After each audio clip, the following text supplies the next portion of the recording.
ਸਤਿ ਸ਼੍ਰੀ ਅਕਾਲ ਜੀ ਸਾਰਿਆਂ ਨੂੰ। ਤੇ ਮੈਂ ਉਮੀਦ ਕਰਦੀ ਹਾਂ ਕਿ ਕਹਾਣੀ ਆਈ ਮਿਸ ਯੂ ਮਾਂ ਦਾ ਤੁਸੀਂ ਪਹਿਲਾ ਭਾਗ ਸੁਣ ਲਿਆ ਹੋਵੇਗਾ। ਇਹ ਕਹਾਣੀ ਦਲੀਪ ਕੌਰ ਟਿਵਾਣਾ ਜੀ ਦੀ ਲਿਖੀ ਹੋਈ ਹੈ। ਦੂਸਰੇ ਭਾਗ ਵਿੱਚ ਕਈ ਦਿਨ ਹੋ ਗਏ ਸਨ ਰਿਸ਼ੀ ਨੂੰ ਪਟਿਆਲੇ ਆਏ ਹੋਏ। ਮਾਂ ਨੂੰ ਮਿਲਣ ਦੀ ਉਸ ਕੋਲ ਵੇਲ ਹੀ ਨਹੀਂ ਸੀ। ਹਾਰ ਕੇ ਇੱਕ ਦਿਨ ਰਿਕਸ਼ਾ ਲੈ ਕੇ ਮਾਂ ਆਪ ਉਹਨਾਂ ਦੀ ਕੋਠੀ ਮਿਲਣ ਚਲੀ ਗਈ। ਮਾਤਾ ਜੀ, ਕਿਸ ਨੂੰ ਮਿਲਣਾ ਹੈ? ਮਾਂ ਨੂੰ ਪਹਿਰੇਦਾਰ ਨੇ ਰੋਕ ਕੇ ਪੁੱਛਿਆ। ਮੈਂ ਰਿਸ਼ੀ ਦੀ ਮਾਂ ਹਾਂ, ਆਪਣੇ ਪੁੱਤ ਪੋਤੇ ਨੂੰ ਦੇਖਣ ਆਈ ਹਾਂ। ਪਹਿਰੇਦਾਰ ਪਿੱਛੇ ਹਟ ਗਿਆ। ਉਸਨੇ ਅਗਾਂਹ ਕੋਠੀ ਦੇ ਬੰਦ ਬੂਹੇ ਵੱਲ ਇਸ਼ਾਰਾ ਕੀਤਾ। ਉਸਨੇ ਦਰਵਾਜ਼ਾ ਖੜਕਾਇਆ। ਪਹਿਰੇਦਾਰ ਨੇ ਉਸਨੂੰ ਕਿਹਾ ਕਿ ਬੈਲ ਕਰ ਦਿਓ। ਕੁਝ ਪਲ ਰੁਕ ਕੇ ਬੂਹਾ ਖੁੱਲ੍ਹਿਆ। ਜੁਗਨੂ ਦੀ ਆਇਆ ਨੇ ਆਖਿਆ, ਆ ਜਾਓ ਮਾਤਾ ਜੀ, ਅੰਦਰ ਆ ਜਾਓ। ਬੀਬੀ ਜੀ ਤੋਂ ਨਹਾ ਰਹੀ ਹੈ। ਉਹ ਉਸਨੂੰ ਡਰਾਇੰਗ ਰੂਮ 'ਚ ਬਿਠਾ ਗਈ। ਉਹ ਉੱਚੀਆਂ ਉੱਚੀਆਂ ਛੱਤਾਂ ਵਾਲੇ ਹਾਲ 'ਚ ਲੱਗੇ ਸੋਫਿਆਂ 'ਤੇ ਪਰਦਿਆਂ ਨੂੰ ਦੇਖਦੀ ਰਹੀ। ਫਿਰ ਆਪੇ ਉੱਠ ਕੇ ਅੰਦਰ ਵੱਲ ਗਈ। ਜੁਗਨੂ ਸੁੱਤਾ ਪਿਆ ਸੀ। ਆਇਆ ਕੋਲ ਬੈਠੀ ਸੀ। ਮਾਂ ਵੀ ਉਸਦੇ ਕੋਲ ਬੈਠ ਗਈ। ਇਹ ਇੰਨਾ ਪੀਲਾ ਜਿਹਾ ਕਿਉਂ ਹੈ? ਪੋਤੇ ਵੱਲ ਹੱਥ ਕਰਕੇ ਮਾਂ ਨੇ ਪੁੱਛਿਆ। बीबी जी ने अपना दूध पिलाना बंद कर दिया है। डब्बे वाला दूध अभी बच्चे को सुखाता नहीं, पेट दर्द हो जाता है, आया ने जवाब दिता। ਇਹ ਸੁਣ ਕੇ ਮਾਂ ਦੇ ਮੱਥੇ 'ਤੇ ਤਿਉੜੀ ਪੈ ਗਈ। ਉਹ ਸੋਚਣ ਲੱਗੀ ਕਿ ਅੱਜ ਕੱਲ੍ਹ ਦੀਆਂ ਬੇਵਕੂਫਾਂ ਨੂੰ ਇਹ ਨਹੀਂ ਪਤਾ ਕਿ ਮਾਂ ਦੇ ਦੁੱਧ ਤੋਂ ਚੰਗੀ ਕੋਈ ਹੋਰ ਚੀਜ਼ ਨਹੀਂ। ਇੰਨੇ ਨੂੰ ਨੀਲਮ ਨੇ ਆ ਕੇ ਮਾਂ ਦੇ ਪੈਰੀਂ ਹੱਥ ਲਾਏ। ਫਰਿੱਜ 'ਚੋਂ ਮਾਤਾ ਜੀ ਨੂੰ ਜੂਸ ਲਿਆ ਕੇ ਦੇ, ਨੀਲਮ ਨੇ ਆਇਆ ਨੂੰ ਆਖਿਆ। ਜੂਸ ਨੂੰ ਮੈਂ ਕੀ ਓਪਰੀ ਹਾਂ? ਜਿਹੜਾ ਕੁਝ ਜੀ ਕਰੇਗਾ ਮੈਂ ਲੈ ਲਵਾਂਗੀ, ਹਾਲੇ ਕਾਸੇ ਦੀ ਲੋੜ ਨਹੀਂ, ਮਾਂ ਨੇ ਕਿਹਾ। ਇਹ ਸੁਣ ਕੇ ਆਇਆ ਚੁੱਪਚਾਪ ਬੈਠੀ ਰਹੀ। ਜੇ ਪੇਟ ਖਰਾਬ ਹੋ ਜਾਂਦਾ ਹੈ ਇਹਨੂੰ ਜਨਮ ਘੁੱਟੀ ਦਿੰਦੇ ਰਹਿਣਾ ਸੀ ਜਾਂ ਹਿੰਗਵੱਟੀ ਘੋਲ ਕੇ ਪਿਲਾ ਦਿਆ ਕਰ।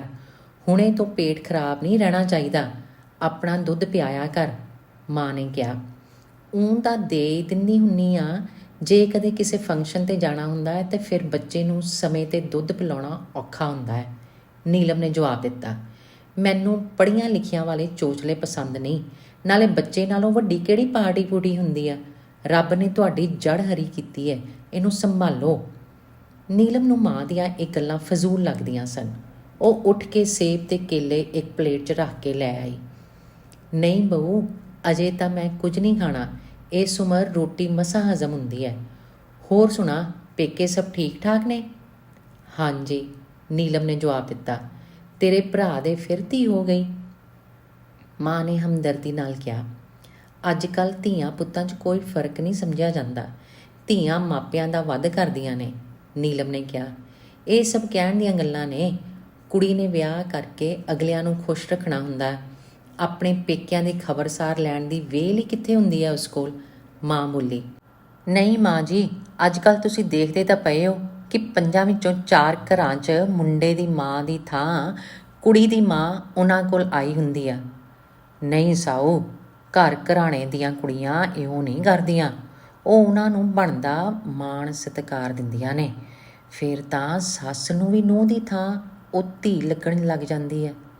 ਇਹ ਸੁਣ ਕੇ ਨੀਲਮ ਨੂੰ ਲੱਗਿਆ ਕਿ ਬੁੜੀ ਨਾਲ ਮਗਜ਼ ਕੌਣ ਮਾਰੇ। ਉਹ ਚੁੱਪ ਕਰ ਗਈ। ਕੁਝ ਚਿਰ ਉੱਥੇ ਬਹਿ ਕੇ ਨੀਲਮ ਘਰ ਦੇ ਨਿੱਕੇ ਮੋਟੇ ਕੰਮ ਕਰਨ 'ਚ ਜੁਟ ਗਈ। ਆਥਣ ਹੋ ਚੱਲਿਆ ਸੀ। ਮਾਂ ਨੇ ਕੁਝ ਚਿਰ ਜੁਗਨੂ ਨੂੰ ਖਿਡਾਇਆ, ਫਿਰ ਨੀਲਮ ਨਾਲ ਚਾਹ ਦਾ ਕੱਪ ਪੀਤਾ। ਫਿਰ ਕਮਰੇ 'ਚ ਲੱਗੀ ਘੜੀ ਵੱਲ ਦੇਖ ਕੇ ਆਖਣ ਲੱਗੀ, ਰਿਸ਼ੀ ਤਾਂ ਅਜੇ ਤੱਕ ਨਹੀਂ ਆਇਆ, ਜਾ ਕੇ ਉਹਦੇ ਪਾਪਾ ਦਾ ਖਾਣਾ ਵੀ ਬਣਾਉਣਾ ਹੈ। ਮੈਂ ਚੱਲਦੀ ਹਾਂ, ਰਿਸ਼ੀ ਨੂੰ ਆਖੀ ਜਾਂਦਾ ਆਉਂਦਾ ਉਹ ਮੈਨੂੰ ਮਿਲ ਜਾਵੇ। ਤੁਸੀਂ ਹੋਰ ਸਮਾਂ ਰੁਕੋ, ਡਰਾਈਵਰ ਤੁਹਾਨੂੰ ਛੱਡ ਆਊਗਾ, ਨੀਲਮ ਨੇ ਕਿਹਾ। ਰਿਕਸ਼ਾ ਲੈ ਲਵਾਂਗੀ, ਮਾਂ ਨੇ ਕਿਹਾ। ਮੈਂ ਪਹਿਰੇਦਾਰ ਨੂੰ ਕਹਿ ਕੇ ਰਿਕਸ਼ਾ ਇੱਥੇ ਮੰਗਵਾ ਲੈਂਦੀ ਹਾਂ, ਨੀਲਮ ਨੇ ਕਿਹਾ। ਨਹੀਂ, ਮੈਂ ਸੜਕ ਤੋਂ ਰਿਕਸ਼ਾ ਲੈ ਲਵਾਂਗੀ, ਆਖ ਕੇ ਮਾਂ ਬਾਹਰ ਵੱਲ ਨੂੰ ਤੁਰ ਪਈ। ਘਰ ਪਹੁੰਚ ਕੇ ਉਹਨੇ ਪਾਪਾ ਨੂੰ ਕਿਹਾ, ਰਿਸ਼ੀ ਤਾਂ ਹੁਣ ਸੱਚਮੁੱਚ ਵੱਡਾ ਅਫਸਰ ਬਣ ਗਿਆ ਹੈ, ਇੰਨੀ ਦੇਰ ਦਫ਼ਤਰ ਹੀ ਬੈਠਾ ਰਹਿੰਦਾ ਹੈ। ਪਾਪਾ ਚੁੱਪ ਹੀ ਰਹੇ। ਇਉਂ ਹੀ ਦਿਨ ਲੰਘ ਰਹੇ ਸਨ। ਰਿਸ਼ੀ ਉਹਨਾਂ ਵੱਲ ਨਹੀਂ ਸੀ ਆ ਸਕਿਆ। ਇੱਕ ਦਿਨ ਰਿਸ਼ੀ ਨੇ ਦਫ਼ਤਰੋਂ ਆ ਕੇ ਕੱਪੜੇ ਬਦਲ ਕੇ ਚਾਹ ਪੀਂਦਿਆਂ ਨੀਲਮ ਨੂੰ ਕਿਹਾ, ਅੱਜ ਆਪਾਂ ਮਾਂ ਵੱਲ ਜਾ ਆਉਂਦੇ ਹਾਂ। ਫਿਰ ਕਿਸੇ ਦਿਨ ਜਾਵਾਂਗੇ, ਅੱਜ ਮੇਰੀ ਕਿਸੇ ਸਹੇਲੀ ਨੇ ਆਉਣਾ ਹੈ। ਉਹਦਾ ਖਿਆਲ ਹੈ ਕਿ ਪਟਿਆਲੇ 'ਚ ਬਹੁਤ ਲੇਡੀਜ਼ ਕਮੀਜ਼ ਸਲਵਾਰਾਂ ਹੀ ਪਾਉਂਦੀਆਂ ਨੇ। ਇੱਥੇ ਸੂਟਾਂ ਦੇ ਕੱਪੜੇ ਵਧੀਆ ਮਿਲਦੇ ਨੇ। ਇਸ ਲਈ ਉਹ ਸੂਟ ਲੈਣ ਆ ਰਹੀ ਹੈ। ਪਤਾ ਨਹੀਂ ਕੀ ਗੱਲ ਹੈ, ਬਹੁਤੀਆਂ ਜ਼ਨਾਨੀਆਂ ਨੂੰ ਕੱਪੜਿਆਂ ਗਹਿਣਿਆਂ ਤੋਂ ਗਾਂਹ ਕੁਝ ਸੁੱਝਦਾ ਹੀ ਨਹੀਂ। ਰਿਸ਼ੀ ਨੇ ਕਿਹਾ, ਕੀ ਮਾੜਾ ਹੈ ਜੇ ਕੋਈ ਜ਼ਨਾਨੀ ਗਹਿਣਿਆਂ ਕੱਪੜਿਆਂ ਨਾਲ ਜੀ ਪਰਚਾ ਲੈਂਦੀ ਹੈ। ਆਦਮੀਆਂ ਵਾਂਗ ਉਹ ਨਸ਼ੇ ਵੱਲ ਤਾਂ ਨਹੀਂ ਨਾ ਭੱਜਦੀਆਂ। ਆਦਮੀ ਤਾਂ ਹਰੇਕ ਚੀਜ਼ ਨੂੰ ਹੀ ਨਸ਼ਾ ਬਣਾ ਲੈਂਦੇ ਨੇ। ਨੀਲਮ ਨੇ ਜਵਾਬ ਦਿੱਤਾ। ਇਸ ਸਭ ਦੀਆਂ ਜ਼ਿੰਮੇਵਾਰ ਉਹਨਾਂ ਦੀਆਂ ਔਰਤਾਂ ਹੀ ਹੁੰਦੀਆਂ ਨੇ। ਰਿਸ਼ੀ ਨੇ ਜਵਾਬ ਦਿੱਤਾ। ਕਿੰਨਾ ਸੌਖਾ ਹੈ ਹਰੇਕ ਮਰਜ਼ ਦਾ ਕਾਰਨ ਔਰਤ ਨੂੰ ਦੱਸ ਕੇ ਆਪ ਬਰੀ ਹੋ ਜਾਣਾ।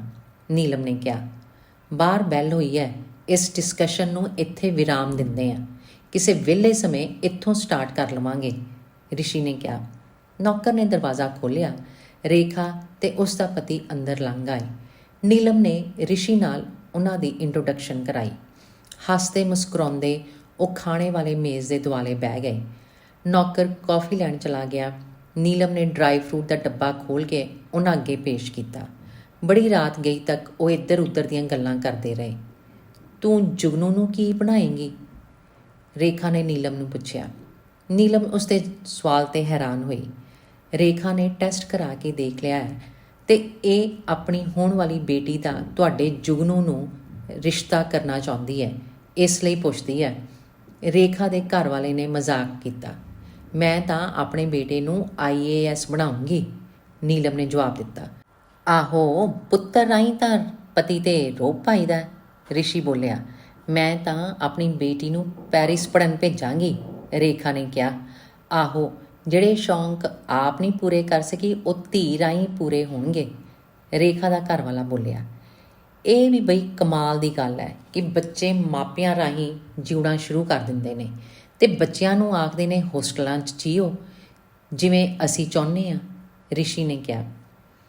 ਹੁਣ ਸਾਡੇ ਮਾਂ ਜੀ ਚਾਹੁੰਦੇ ਨੇ ਕਿ ਨਿੱਕੇ ਬੱਚੇ ਵਾਂਗ ਰਿਸ਼ੀ ਮੇਰੀ ਉਂਗਲੀ ਫੜ ਕੇ ਤੁਰੀ ਜਾਵੇ, ਨੀਲਮ ਨੇ ਕਿਹਾ।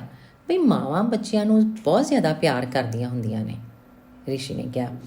ਹਾਂ, ਇੰਨਾ ਜ਼ਿਆਦਾ ਕਿ ਅਗਲੇ ਦਾ ਭਾਵੇਂ ਸਾਹ ਘੁੱਟ ਜਾਵੇ, ਨੀਲਮ ਬੋਲੀ। ਗੱਲਾਂ ਬਾਤਾਂ ਕਰਦਿਆਂ ਰਿਸ਼ੀ ਦਾ ਧਿਆਨ ਮਾਂ ਵੱਲ ਚਲਾ ਗਿਆ ਤੇ ਸੋਚਿਆ ਕਿ ਕੱਲ੍ਹ ਮਾਂ ਨੂੰ ਜ਼ਰੂਰ ਮਿਲ ਕੇ ਆਵਾਂਗਾ। ਅਗਲੇ ਦਿਨ ਨੀਲਮ ਤੇ ਰੇਖਾ ਸ਼ਾਪਿੰਗ ਲਈ ਚਲੀਆਂ ਗਈਆਂ। ਅੱਧੇ ਦਿਨ ਲਈ ਨੀਲਮ ਜੁਗਨੂ ਦੀ ਜ਼ਿੰਮੇਵਾਰੀ ਰਿਸ਼ੀ ਨੂੰ ਦੇ ਗਈ। ਦੁਪਹਿਰ ਤੱਕ ਉਹ ਦੋਵੇਂ ਜਣੇ ਘਰੇ ਬੈਠੇ ਗੱਪਾਂ ਮਾਰਦੇ ਰਹੇ। ਸੌਰੀ, ਲੇਟ ਹੋ ਗਏ, 3 ਵਜੇ ਘਰ ਆਉਂਦੇ ਰੇਖਾ ਨੇ ਕਿਹਾ। ਛੇਤੀ ਛੇਤੀ ਖਾਣਾ ਖਾ ਲਓ, ਆਪਾਂ ਚੱਲਣਾ ਹੈ, ਰੇਖਾ ਦਾ ਘਰ ਵਾਲਾ ਬੋਲਿਆ। ਖਾਣਾ ਖਾ ਕੇ ਉਹ ਦੋਵੇਂ ਚਲੇ ਗਏ। ਨੀਲਮ ਨੇ ਬੱਚੇ ਦਾ ਧਿਆਨ ਕੀਤਾ ਤੇ ਰਿਸ਼ੀ ਘੜੀ ਦੇਖ ਤੇ ਦਫ਼ਤਰ ਚਲਾ ਗਿਆ ਜ਼ਰੂਰੀ ਫਾਈਲਾਂ ਕੱਢਣ ਲਈ। ਇਸ ਦੌਰਾਨ ਉਸਦੇ ਪਾਪਾ ਦਫ਼ਤਰ ਆਏ ਸਨ ਕਿਸੇ ਦਾ ਨਿੱਕਾ ਜਿਹਾ ਕੰਮ ਕਰਾਉਣ। ਉਹਨਾਂ ਨੇ ਉਸ ਨੂੰ ਦੱਸਿਆ ਕਿ ਤੇਰੀ ਮਾਂ ਯਾਦ ਕਰਦੀ ਪਈ ਸੀ। ਪਾਪਾ ਨੇ ਜਦੋਂ ਆਖਿਆ ਤਾਂ ਰਿਸ਼ੀ ਨੂੰ ਲੱਗਿਆ ਕਿ ਉਹ ਕੱਲ੍ਹ ਜ਼ਰੂਰ ਮਾਂ ਨੂੰ ਮਿਲਣ ਜਾਵੇਗਾ। ਅਗਲੇ ਦਿਨ ਦਫ਼ਤਰੋਂ ਆ ਕੇ ਰਿਸ਼ੀ ਨੇ ਨੀਲਮ ਨੂੰ ਕਿਹਾ ਕਿ ਅੱਜ ਮਾਂ ਵੱਲ ਜਾਣਾ ਹੈ, ਤੂੰ ਚੱਲੇਂਗੀ? ਤੁਸੀਂ ਹਮੇਸ਼ਾ ਭੁੱਲ ਜਾਂਦੇ ਹੋ। ਅੱਜ ਸ਼ਾਮੀ ਆਪਾਂ ਜੁਗਨੂ ਲਈ ਡਾਕਟਰ ਦੀ ਅਪਾਇੰਟਮੈਂਟ ਲਈ ਹੋਈ ਹੈ। ਟੀਕੇ ਦਾ ਟਾਈਮ ਹੋ ਗਿਆ। ਡਾਈਟ ਬਾਰੇ ਵੀ ਪੁੱਛਣਾ ਹੈ, ਨੀਲਮ ਨੇ ਯਾਦ ਕਰਾਇਆ। ਰਿਸ਼ੀ ਨੇ ਕੋਈ ਉੱਤਰ ਨਾ ਦਿੱਤਾ। ਉਸ ਸ਼ਾਮ ਜੁਗਨੂ ਨੂੰ ਲੈ ਕੇ ਉਹ ਬੱਚਿਆਂ ਦੇ ਡਾਕਟਰ ਕੋਲ ਚਲੇ ਗਏ। ਟੀਕਾ ਲਗਵਾਇਆ, ਭਾਰ ਚੈੱਕ ਕੀਤਾ। ਡਾਕਟਰ ਨੇ ਡਾਈਟ ਬਾਰੇ ਦੱਸਿਆ ਤੇ ਟੌਨਿਕ ਬਦਲ ਦਿੱਤੀ। ਆਉਂਦੇ ਹੋਏ ਬਾਜ਼ਾਰ ਵਿੱਚ ਦੀ ਹੋ ਕੇ ਆਏ। ਰਾਹ 'ਚ ਉਹਨਾਂ ਨੇ ਜੁਗਨੂ ਲਈ ਕੱਪੜੇ ਤੇ ਖਿਡੌਣੇ ਵੀ ਖਰੀਦੇ। ਸਬੱਬ ਨਾਲ ਉਹਨਾਂ ਨੂੰ ਬਾਜ਼ਾਰ 'ਚ ਉਹਨਾਂ ਦੇ ਪਾਪਾ ਮਿਲ ਗਏ। ਉਹਨਾਂ ਨੇ ਰਿਸ਼ੀ ਨੂੰ ਦੱਸਿਆ ਕਿ 2 ਦਿਨ ਹੋਏ ਤੇਰੀ ਮਾਂ ਨੂੰ ਥੋੜ੍ਹੀ ਜਿਹੀ ਭੱਖ ਜਿਹੀ ਹੋ ਜਾਂਦੀ ਹੈ। ਫਿਕਰ ਵਾਲੀ ਕੋਈ ਗੱਲ ਨਹੀਂ। ਡਾਕਟਰ ਆਖਦਾ ਸੀ ਕਿ ਮੌਸਮ ਬਦਲ ਰਿਹਾ ਹੈ, ਹੋਰ ਕੁਝ ਨਹੀਂ। ਰਿਸ਼ੀ ਨੇ ਕਿਹਾ ਕਿ ਮੈਂ ਕੱਲ੍ਹ ਆਊਂਗਾ ਮਾਂ ਨੂੰ ਮਿਲਣ। ਅਗਲੇ ਦਿਨ ਰਿਸ਼ੀ ਜਦੋਂ ਉਹਨਾਂ ਵੱਲ ਆਇਆ ਤਾਂ ਪਾਪਾ ਨੇ ਦੱਸਿਆ ਕਿ ਮੈਂ 3 ਮਹੀਨੇ ਲਈ ਕੈਨੇਡਾ ਜਾ ਰਿਹਾ ਹਾਂ। ਤੇਰੇ ਚਾਚਾ ਬਹੁਤ ਕਹਿ ਰਹੇ ਸੀ ਕਿ ਮੈਨੂੰ ਉੱਥੇ ਆਉਣ ਨੂੰ। ਸੀਟ ਬੁੱਕ ਹੋ ਚੁੱਕੀ ਹੈ। ਕਦੋਂ ਦੀ? ਇਸੇ ਐਤਵਾਰ ਦੀ, ਪਾਪਾ ਨੇ ਕਿਹਾ। ਫਿਰ ਮਾਂ ਦਾ ਕੀ ਬਣੂਗਾ? ਰਿਸ਼ੀ ਨੇ ਪੁੱਛਿਆ। ਤੇਰੀ ਮਾਂ ਨੂੰ ਮੈਂ ਕਿਹਾ ਸੀ ਕਿ ਉੱਧਰ ਰਿਸ਼ੀ ਵੱਲ ਚਲੀ ਜਾਈਂ, ਪਰ ਉਸਨੇ ਮਨਾ ਕਰ ਦਿੱਤਾ, ਪਾਪਾ ਨੇ ਕਿਹਾ।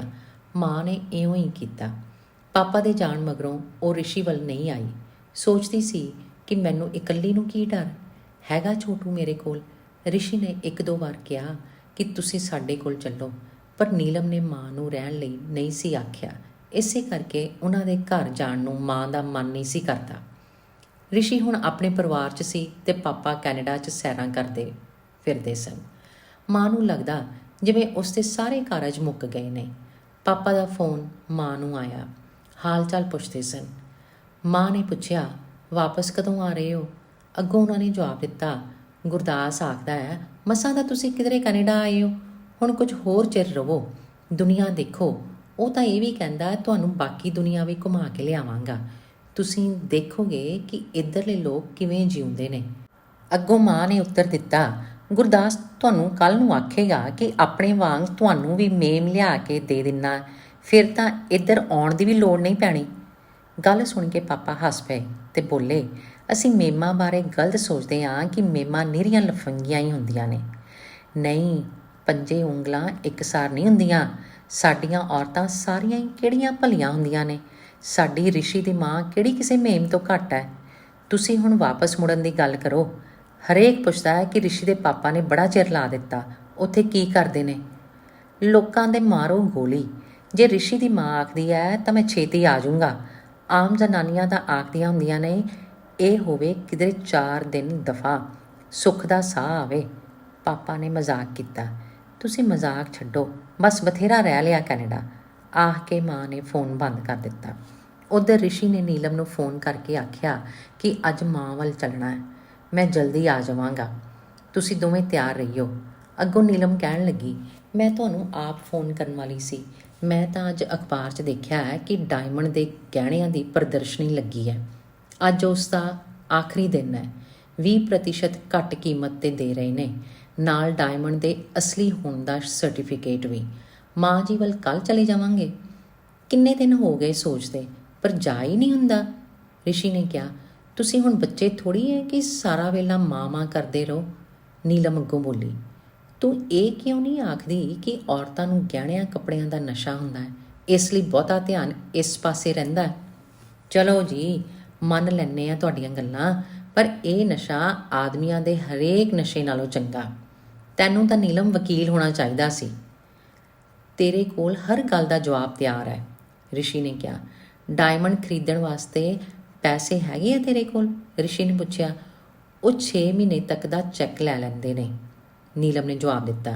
6 ਮਹੀਨਿਆਂ ਤੱਕ ਡਾਇਮੰਡ ਵਾਸਤੇ ਪੈਸੇ ਕਿੱਥੋਂ ਆਉਣਗੇ? ਰਿਸ਼ੀ ਨੇ ਫਿਰ ਪੁੱਛਿਆ। ਹੋ ਜੂਗਾ ਇੰਤਜ਼ਾਮ, ਕੁਝ ਤਨਖਾਹਾਂ 'ਚੋਂ ਜੋੜਾਂਗੀ, ਕੁਝ ਪਾਪਾ ਨੂੰ ਕਹਾਂਗੀ ਪੈਸੇ ਭੇਜਣ ਬਾਰੇ, ਕੁਝ ਤੁਸੀਂ ਮਾਂ ਜੀ ਕੋਲੋਂ ਮੰਗ ਲਿਆਓ।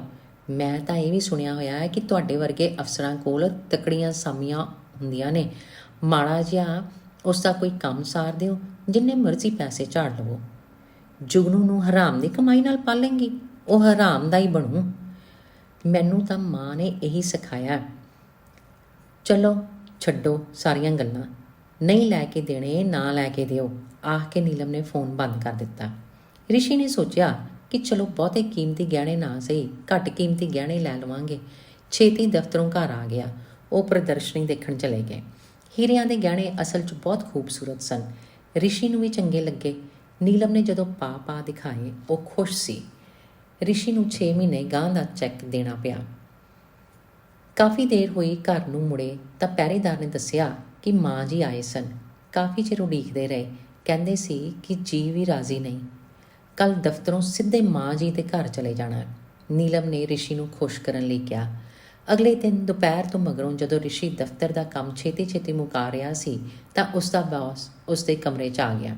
ਸਰ, ਤੁਸੀਂ ਮੈਨੂੰ ਬੁਲਾ ਲੈਂਦੇ, ਰਿਸ਼ੀ ਖੜੇ ਹੁੰਦੇ ਬੋਲਿਆ। ਜ਼ਰੂਰੀ ਕੰਮ ਆ ਪਿਆ, ਇੱਕ ਪਾਸੇ ਸੋਫੇ 'ਤੇ ਬੈਠਦਿਆਂ ਬੌਸ ਨੇ ਆਖਿਆ।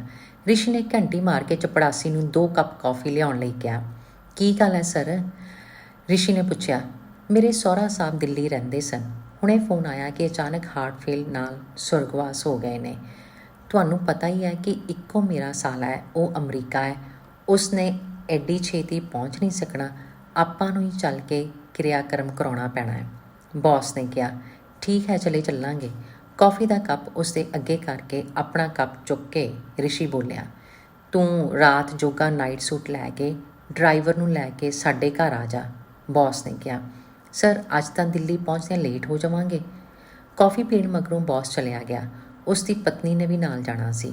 ਰਿਸ਼ੀ ਨੇ ਅੱਧਾ ਘੰਟਾ ਜ਼ਰੂਰੀ ਫਾਈਲਾਂ ਕੱਢੀਆਂ, ਫਿਰ ਡਰਾਈਵਰ ਨੂੰ ਲੈ ਕੇ ਆਪਣੇ ਘਰ ਚਲਾ ਗਿਆ। ਉਸਨੇ ਨੀਲਮ ਨੂੰ ਕਿਹਾ ਕਿ ਦਿੱਲੀ ਜਾਣਾ ਪੈਣਾ ਹੈ, ਤੂੰ ਇਕੱਲੀ ਹੈ, ਮਾਂ ਨੂੰ ਬੁਲਾ ਲਵੀਂ। ਮੈਨੂੰ ਇੱਥੇ ਕੋਈ ਡਰ ਨਹੀਂ, ਮਾਂ ਜੀ ਨੂੰ ਕਾਹਨੂੰ ਤੰਗ ਕਰਨਾ ਹੈ, ਕੋਠੀ ਦੇ ਬਾਹਰ ਪਹਿਰਾ ਹੈ। ਨੀਲਮ ਨੇ ਜਵਾਬ ਦਿੱਤਾ। ਸਰਵੈਂਟਸ ਕੁਆਟਰ 'ਚ ਡਰਾਈਵਰ ਤੇ ਕੁੱਕ ਦੀਆਂ ਫੈਮਲੀਜ਼ ਨੇ। ਰਿਸ਼ੀ ਚੁੱਪ ਰਿਹਾ। ਅਟੈਚੀ ਕੇਸ 'ਚ ਤੌਲੀਆ, ਬੁਰਸ਼, ਨਾਈਟ ਸੂਟ ਤੇ ਇੱਕ ਪੈਂਟ ਕਮੀਜ਼ ਪਾ ਕੇ ਜਾਣ ਲੱਗਿਆਂ ਜੁਗਨੂ ਨੂੰ ਪਿਆਰ ਦੇ ਕੇ ਰਿਸ਼ੀ ਨੇ ਕਿਹਾ ਕਿ ਮੇਰੇ ਮਗਰੋਂ ਬੇਟੇ ਆਪਣੀ ਮੰਮਾ ਦਾ ਖਿਆਲ ਰੱਖੀ। ਇਹ ਸੁਣ ਕੇ ਨੀਲਮ ਹੱਸ ਪਈ। ਉੱਥੋਂ ਉਹ ਬੌਸ ਦੀ ਕੋਠੀ ਆ ਗਿਆ। ਅੱਗੋਂ ਉਹ ਅੱਗੜ ਪਿਛੜ ਦਿੱਲੀ ਵੱਲ ਚੱਲ ਪਏ। ਹਨੇਰਾ ਹੋਣ 'ਤੇ ਰਾਹ 'ਚ ਉਹਨਾਂ ਨੇ ਇੱਕ ਰੈਸਟੋਰੈਂਟ 'ਚ ਰੋਟੀ ਖਾਧੀ। ਰਿਸ਼ੀ ਹੈਰਾਨ ਸੀ ਕਿ ਬੌਸ ਦੀ ਵਹੁਟੀ ਜਿਸ ਦਾ ਬਾਪ ਮਰਿਆ ਸੀ ਉਸਨੇ ਵੀ ਆਰਾਮ ਨਾਲ ਖਾਣਾ ਖਾ ਲਿਆ ਸੀ। ਰਿਸ਼ੀ ਨੂੰ ਵਹੁਟੀ ਵੱਲ ਤੱਕਦਿਆਂ ਬੌਸ ਨੇ ਵਹੁਟੀ ਨੂੰ ਕਿਹਾ, ਬਹੁਤਾ ਰੋਣ ਧੋਣ ਨਾਲ ਕੁਝ ਨਹੀਂ ਬਣਦਾ, ਬੰਦੇ ਨੂੰ ਸਟਰੋਂਗ ਹੋਣਾ ਚਾਹੀਦਾ ਹੈ। ਦਿੱਲੀ ਉਹ ਰਾਤ ਦੇ 10 ਵਜੇ ਪਹੁੰਚੇ। ਬੌਸ ਦੀ ਵਹੁਟੀ ਨੇ ਬਾਪ ਦੇ ਮੂੰਹ ਤੋਂ ਕੱਪੜਾ ਲਾਉਂਦਿਆਂ ਹਾਏ ਪਾਪਾ ਕਹਿ ਕੇ ਧਾਹ ਮਾਰੀ। ਫਿਰ ਥੋੜ੍ਹੀ ਦੇਰ ਬਾਅਦ ਉਹਨਾਂ ਨੇ ਮ੍ਰਿਤਕ ਦੇਹ ਨੂੰ ਹਸਪਤਾਲ ਦੀ ਮੋਰਚਰੀ 'ਚ ਰਖਵਾ ਦਿੱਤਾ। ਉਹ ਸ਼ਾਇਦ ਅਮਰੀਕਾ 'ਚ ਰਹਿੰਦੇ ਉਸਦੇ ਪੁੱਤਰ ਨੂੰ ਉਡੀਕਣਾ ਚਾਹੁੰਦੇ ਸਨ। ਅਗਲੀ ਸਵੇਰ ਤੱਕ ਉਸਦਾ ਫੋਨ ਆ ਗਿਆ ਕਿ ਕੋਈ ਫਲਾਈਟ ਨਹੀਂ ਮਿਲ ਰਹੀ। ਮੈਂ 3 ਦਿਨ ਤੋਂ ਪਹਿਲਾਂ ਨਹੀਂ ਪਹੁੰਚ ਸਕਾਂਗਾ, ਇਸ ਲਈ ਕ੍ਰੀਮੇਸ਼ਨ ਤੁਸੀਂ ਕਰ ਦਿਓ ਤੇ ਭੋਗ ਮੇਰੇ ਆਏ 'ਤੇ ਪਾ ਦੇਣਾ। ਭੋਗ ਵੀ ਜਿਵੇਂ ਅੱਜ ਕੱਲ੍ਹ ਕਰਦੇ ਨੇ, ਚੌਥੇ ਦਿਨ ਰੱਖ ਲਓ। ਬੌਸ ਨੇ ਕ੍ਰੀਮੇਸ਼ਨ ਤੋਂ ਮਗਰੋਂ ਵੀ ਰਿਸ਼ੀ ਨੂੰ ਵਾਪਸ ਨਾ ਜਾਣ ਦਿੱਤਾ ਕਿਉਂਕਿ ਅਗਲੇ ਦਿਨ ਫੁੱਲ ਚੁਗਣੇ ਸਨ। ਬੌਸ ਦੇ ਉੱਥੇ ਜਾਣ ਪਹਿਚਾਣ ਵਾਲਾ ਕੋਈ ਨਹੀਂ ਸੀ। ਫਿਰ ਫੁੱਲ ਹਰਿਦੁਆਰ ਪ੍ਰਵਾਹ ਕਰਕੇ ਆਉਣੇ ਸਨ। ਪਤਾ ਨਹੀਂ ਕਿਉਂ ਬੌਸ ਨੂੰ ਰਿਸ਼ੀ ਤੋਂ ਬਿਨਾਂ ਆਪਣੇ ਆਪ ਸਾਰੇ ਕੰਮ ਕਰਨੇ ਬਹੁਤ ਔਖੇ ਲੱਗਦੇ ਸਨ। ਹਰਿਦੁਆਰ ਤੋਂ ਆ ਕੇ ਉਹਨਾਂ ਨੇ ਅਖਬਾਰ 'ਚ ਤਸਵੀਰ ਤੇ ਭੋਗ ਦਾ ਸਮਾਂ ਤੇ ਸਥਾਨ ਕਢਵਾ ਦਿੱਤੇ ਸਨ। ਇੱਕ ਦਿਨ ਸਾਰੇ ਪ੍ਰਬੰਧ ਕਰਨ ਨੂੰ ਚਾਹੀਦਾ ਸੀ ਕੋਈ। ਭੋਗ ਤੋਂ ਮਗਰੋਂ ਆਈ ਗਈ ਦੀ ਰੋਟੀ ਦਾ ਵੀ ਪ੍ਰਬੰਧ ਕਰਨਾ ਸੀ। ਉਸਨੇ ਰਿਸ਼ੀ ਨੂੰ ਆਖਿਆ, ਤੈਨੂੰ ਇੰਨੇ ਦਿਨ ਰੁਕਣਾ ਚੰਗਾ ਤਾਂ ਨਹੀਂ ਲੱਗਦਾ, ਪਰ ਮੈਂ ਮਜਬੂਰ ਹਾਂ। ਤੇਰੀ ਸ਼੍ਰੀਮਤੀ ਵੀ ਉਡੀਕਦੀ ਹੋਊਗੀ। ਰਿਸ਼ੀ ਨੇ ਕਿਹਾ, ਕੋਈ ਨਹੀਂ ਸਰ, ਘਰੇ ਨੀਲਮ ਨੂੰ ਫੋਨ ਕਰ ਦਿੱਤਾ ਸੀ, ਕੱਲ੍ਹ ਨੂੰ ਭੋਗ ਮਗਰੋਂ ਚਲਿਆ ਜਾਵਾਂਗਾ। ਅਗਲੇ ਦਿਨ ਭੋਗ ਪੈ ਗਿਆ। ਮਹਿਮਾਨਾਂ ਨੂੰ ਸੰਭਾਲਦੇ ਤੀਜਾ ਪਹਿਰ ਹੋ ਗਿਆ। ਪਤਾ ਨਹੀਂ ਰਿਸ਼ੀ ਦਾ ਦਿਲ ਕਾਹਤੋਂ ਕਾਹਲਾ ਪੈ ਰਿਹਾ ਸੀ। ਉਸ ਨੂੰ ਮਾਂ ਬੜੀ ਯਾਦ ਆ ਰਹੀ ਸੀ। ਕਾਫੀ ਦਿਨ ਹੋਏ ਸਨ ਮਾਂ ਵੱਲ ਗਏ ਨੂੰ। ਆਪਣੇ ਆਪ ਨੂੰ ਕਸੂਰਵਾਰ ਲੱਗ ਰਿਹਾ ਸੀ।